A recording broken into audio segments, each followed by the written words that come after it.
5 దశాబ్దాల చరిత్ర, స్వచ్ఛతలో కేంద్ర ప్రభుత్వాన్ని మెప్పించిన ఘనత. జిల్లా ప్రజలందరికీ ఆరోగ్య వరదాయిని. ఇన్ని మెరిట్స్ ఉన్నా ఆ హాస్పిటల్లో వైద్యం అందేది అంతంత మాత్రమే.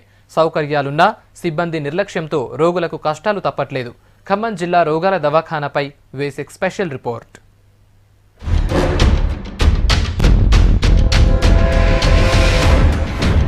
ఖమ్మం జిల్లా ప్రధాన ఆసుపత్రికి ప్రతిరోజు వందలాది మంది పేషెంట్లు వస్తూనే ఉంటారు. ఎన్నో ఎమర్జెన్సీ కేసులు కూడా వస్తూ ఉంటాయి. కానీ ఇక్కడ ఎటువంటి ఫెసిలిటీస్ ఉన్నాయి, ఎంతవరకు రిక్వైర్మెంట్ ఉంది, ఇక్కడ ఎన్ని లక్షల నిధులు ఖర్చు అవుతున్నాయో తెలుసుకునే ప్రయత్నం చేద్దాం రండి.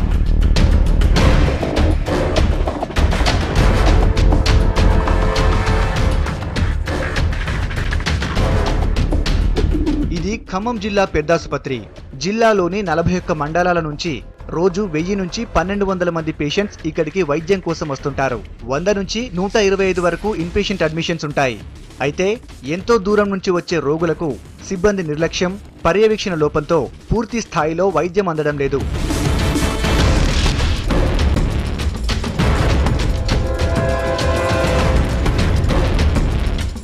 ఐదు దశాబ్దాల చరిత్ర ఈ హాస్పిటల్ సొంతం.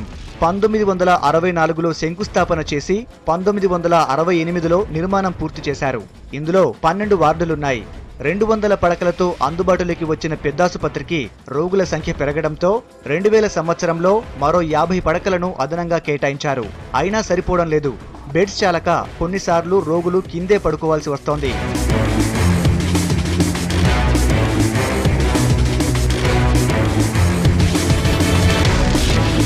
హాస్పిటల్లో కొందరు డాక్టర్ల నిర్లక్ష్యం పెద్దాసుపత్రికి చెడ్డ పేరు తీసుకొస్తోంది. కాన్పు కోసం వచ్చిన ఓ మహిళపై సిబ్బంది కేర్లెస్ గా ప్రవర్తించారు. ఈమె పేరు సంధ్య. చీమపూడి గ్రామానికి చెందిన ఈ మహిళ 2వ కాన్పు కోసం ప్రభుత్వాసుపత్రికి వచ్చింది. సిజేరియన్ డెలివరీ అయ్యింది. అయితే కుట్లు వేసిన 7వ రోజే పిగిలాయి. కంగారు పడిన పేషెంట్ తల్లిదండ్రులు డాక్టర్ను సంప్రదిస్తే నిర్లక్ష్యంగా సమాధానం చెబుతున్నారంటున్నారు. తల్లి ప్రాణానికి ఏదైనా జరిగితే బిడ్డ పరిస్థితి ఏంటని ప్రశ్నిస్తున్నారు. ఆపరేషన్ అయింది 12వ తారీఖు. 7వ రోజు కుట్లు ఇప్పాక బయటకు వెళ్ళమన్నారు. బెడ్ ఖాళీ చేపించాక బాబుని బాక్స్లో పెట్టారు. అక్కడికి వెళ్ళి కూర్చున్న తర్వాత కుట్లు 3 కుట్లు ఎందుకో పిగిలినాయి అంట. పిగిలాక మా అమ్మ వాళ్ళకి చేస్తే మళ్ళీ ఆపరేషన్ చేయించారు. ఇప్పుడు రక్తం తక్కువ ఉందని డాక్టర్ గారు పిలిస్తే దగ్గరికి వెళ్ళారు.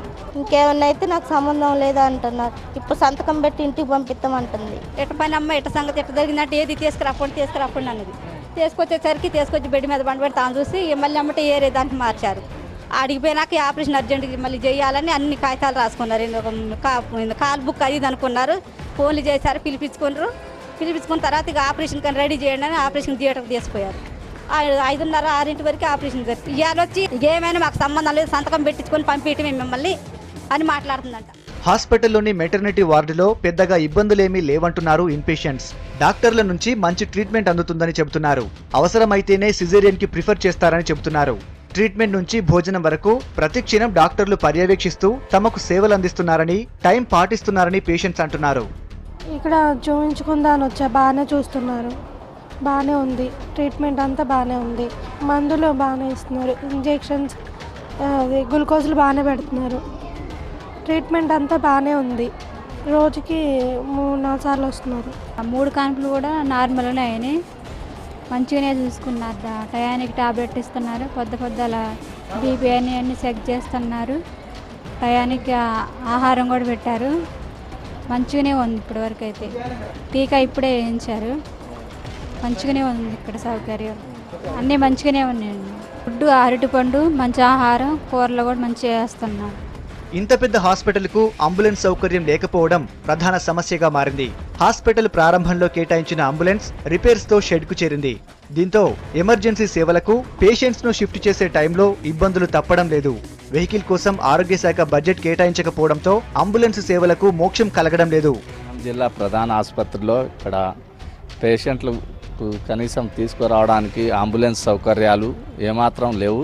ఉన్న ఒక్క అంబులెన్స్ కూడా అసలు పనిచేయకపోవడం వల్ల ఇక్కడ పేషెంట్లను తీసుకురావడానికి కానీ, అదేవిధంగా అత్యవసర వైద్యం కోసం హైదరాబాద్ తరలించాలన్నా కానీ ఎటువంటి వాహన సౌకర్యం లేకపోవడం వల్ల ఇక్కడికి వచ్చే రోగులు తీవ్ర అవస్థలకు ఎదుర్కోవాల్సి వస్తుంది. గవర్నమెంట్ హాస్పిటల్ స్టార్టింగ్ నుంచి ఇంతవరకు చూసుకున్నట్లయితే కేవలం ఒకే ఒక అంబులెన్స్ ఉంది. ఇప్పుడు కనిపిస్తున్న అంబులెన్స్ ఇది కూడా ఒక షెడ్లో మూలన పడేసి ఉన్న పరిస్థితి కనిపిస్తూ ఉంది. దీన్ని కూడా బాగు చేయించకపోవడం అనేది చాలా దురదృష్టకరంగా ఇక్కడ ఉన్న పేషెంట్లు కూడా భావిస్తున్న పరిస్థితి ఉంది. ఇప్పటికైనా సరే సర్కార్ చొరవ తీసుకొని అంబులెన్స్లను కూడా ఏర్పాటు చేయాల్సిన పరిస్థితి ఎంతైనా ఉంది. ఆసుపత్రిలో స్కానింగ్ ఫెసిలిటీ ఉన్నా డాక్టర్లు లేకపోవడంతో ఇబ్బందులు తప్పడం లేదు. ఎక్స్రేకు సంబంధించి ఇంకా పాతకాలం మిషనరీ వాడుతున్నారు. డిజిటల్ ఎక్స్రే మిషనరీ వచ్చి చాలా రోజులవుతున్నా ఇన్స్టాలేషన్ జరగలేదు. రేడియాలిస్టులు కంటిన్యూస్గా ఉండటం లేదని ఆరోపిస్తున్నారు రోగులు. జిల్లాలో ఉన్నటువంటి ఈ ప్రధాన ఆసుపత్రికి దగ్గరలో ఉన్నటువంటి జనాలంతా కూడా ఇక్కడికి రావడం జరుగుతుంది. వీళ్ళందరికీ కూడా స్కానింగ్ తీయాలి అని అంటే డాక్టర్ గారు సరైన టైంలో లేకపోవడం వల్ల తీవ్ర ఇబ్బందులకు గురి కావాల్సి వస్తుంది. ఈ ఇబ్బందిని గురి కాకుండా ప్రజలకు ఇబ్బంది జరగకుండా చూడాలని చెప్పేసి కూడా మేము తెలియజేస్తాం. ఇప్పుడు మనం చూస్తున్నది ఇది పోస్ట్ మార్టం రూమ్. ఇక్కడ యాక్చువల్గా ప్రధాన ఆసుపత్రిలో దాదాపుగా ఒక 8 నుంచి 10 వరకు ఫ్రీజర్లు ఉండాల్సింది. ఇక్కడ కేవలం 4 మాత్రమే ఉన్నాయి. ఇక్కడ టెక్నికల్గా ప్రాబ్లం చూసుకున్నట్లయితే చుట్టుపక్కల ప్రాంతం వాళ్ళందరూ కూడా ఇక్కడ పోస్ట్ మార్టం రూమ్ని ఏర్పాటు చేయడంతో ఎంతో వివాదాస్పదమైనప్పటికీ కానీ దీన్ని ఇక్కడ నుంచి తరలించాలని చెప్పేసి ఎప్పటి నుంచో సుదీర్ఘకాలం నుంచి ఉన్న డిమాండ్ కనిపిస్తూ ఉంది. ఇక్కడ ఇంకో ఫెసిలిటీ కూడా ఇవ్వడం జరుగుతుంది. పోలీస్ శాఖ ఆధ్వర్యంలో బీబీసీ ట్రస్ట్ ఆధ్వర్యంలో ఇక్కడ ఒక వెహికల్ని ప్రొవైడ్ చేశారు. ఏదైనా అనాథ శవాలు కానివ్వండి, పేదవారి శవాలు కానివ్వండి ఇక్కడ నుంచి తరలించడానికి దూర ప్రాంతాలకు వెళ్ళే వారందరి కోసం వారి సౌకర్యార్థం కోసం ఆర్థిక ఇబ్బందులు ఎవరైనా ఎదుర్కొంటున్న తరుణంలో కేవలం 750 రూపాయలు మాత్రం, అంటే 40 కిలోమీటర్లు దాటిన తర్వాత 750 రూపాయలు మాత్రమే డీజిల్ ఖర్చులకు తీసుకొని ఈరోజు వెహికల్ని కూడా ఈరోజు ట్రస్ట్ ఆధ్వర్యంలో ఇక్కడ ఫెసిలిటీస్ అనేవి ఇవ్వడం జరుగుతుంది. హాస్పిటల్లో ఉన్న మార్చురీ రూమ్పై చాలా కాలం నుంచి వివాదం నడుస్తోంది. స్థానికంగా ఉండే ప్రజలు తాము ఉదయాన్నే నిద్రలేవగానే శవాలను చూస్తున్నామని ఆగ్రహం వ్యక్తం చేస్తున్నారు. పోస్ట్ మార్టం చేసే క్రమంలోనూ స్థానికులకు ఇబ్బందులు ఎదురవుతున్నాయి. మార్చురీ రూమ్లో శవాలు డీకంపోజ్ కాకుండా ఉండేందుకు అవసరమైన ఫ్రీజర్లు లేవు. 8 నుంచి 10 ఫ్రీజర్లు అవసరముండగా కేవలం 4 మాత్రమే ఉన్నాయి. దీంతో బ్యాడ్ స్మెల్ వస్తుందంటున్నారు స్థానికులు. మరోవైపు శవాలను తరలించేందుకు మార్చురీ వ్యాన్ కూడా లేదు. దీంతో పోలీస్ శాఖ ఆధ్వర్యంలో ఓ ట్రస్ట్ ఇచ్చిన టాటా ఎస్ వాహనం మార్చురీ సేవలను అందిస్తోంది. ఇది దూర ప్రాంతాలకు చెందిన పేదల శవాలను కేవలం డీజిల్ ఖర్చుతో తీసుకుని వెళ్తుంది. ఖమ్మం పోలీసు వారు పెట్టించారు ఇవ్వండి, ఎస్పీ గారు గిట్ట పెట్టించి ఉచితంగా తీసుకెళ్తాను ఇక్కడ బాడీలు. పేదవాళ్ళ కోసం డీజిల్ పోపించుకొని బండ్లు తీసుకెళ్తానికి పెట్టాడు సార్. నేను డ్రైవర్ని. మంచిగా ఇప్పటిదాకా 150 శవాలు తరలించాం. అందరు తలుచుకుంటారు మంచిగా ఉందని. ఇక్కడ అంబులెన్స్ వాళ్ళు 1000 అడుగుతుంటే స్పందించి మన ఎస్పీ గారు పెట్టించాడు. ఇది హాస్పిటల్లో రోగులకు అందించే మెడిసిన్ కోసం సర్కార్ ఏటా బాగానే ఖర్చు చేస్తోంది. మెడిసిన్స్ కోసం Telangana state medical infrastructure development corporation ఆధ్వర్యంలో బడ్జెట్ రిలీజ్ అవుతుంది. ఏడాదికోసారి ప్రభుత్వం అందించిన బడ్జెట్ను TSMIDC వారు 3 నెలలకోసారి కేటాయిస్తారు. అందులో భాగంగా సర్జికల్ బడ్జెట్ 5,80,606 రూపాయలు కాగా మెడిసిన్ బడ్జెట్ కింద 19,29,306 రూపాయలు రిలీజ్ చేస్తారు. అంటే సంవత్సరానికి రెండింటికి కలిపి ₹1 కోటి వరకు నిధులు విడుదలవుతాయి.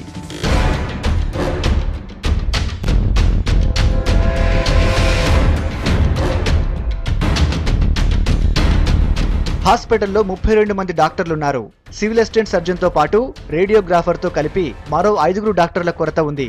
Cardiologist, neuro surgeon, neuro physician, MLC report కోసం ఫారెన్సిక్ డాక్టర్స్ కూడా కావాల్సి ఉంది. ల్యాబ్లో బ్లడ్ శాంపుల్ సేకరించి అందించే రిపోర్టు కోసం కొత్తగా సెల్ కౌంటర్ ఏర్పాటు చేయాల్సి ఉంది.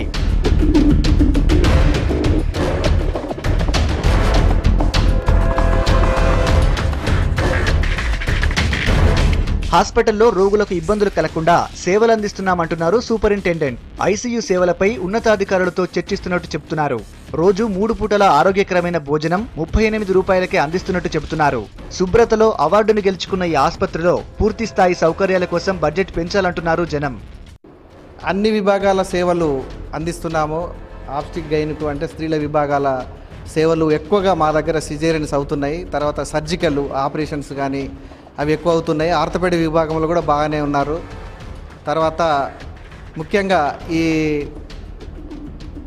ఆర్థోపెడిక్ విభాగము, తర్వాత చెవు ముక్కు గొంతు విభాగం, అన్ని విభాగాలలో ఉన్నారు. ఇంకా ఎక్కువగా మనకు సూపర్ స్పెషాలిటీలో ఎక్కువ కార్డియాలజీ, న్యూరాలజీ ఉంటే ఇక్కడ ఇంకా పెంపొందితే బాగుంటుంది. ICU కూడా ఎస్టాబ్లిష్ చేస్తే పేషెంట్స్కి ఇంకా ఎక్కువగా లాభం పొందుందని నేను అనుకుంటున్నాను. నిర్వహణలో కేంద్రం దృష్టిని ఆకర్షించిన ఈ హాస్పిటల్పై కాస్త శ్రద్ధ పెడితే మరింత మెరుగైన సేవలు అందించే అవకాశం ఉందంటున్నారు డాక్టర్లు.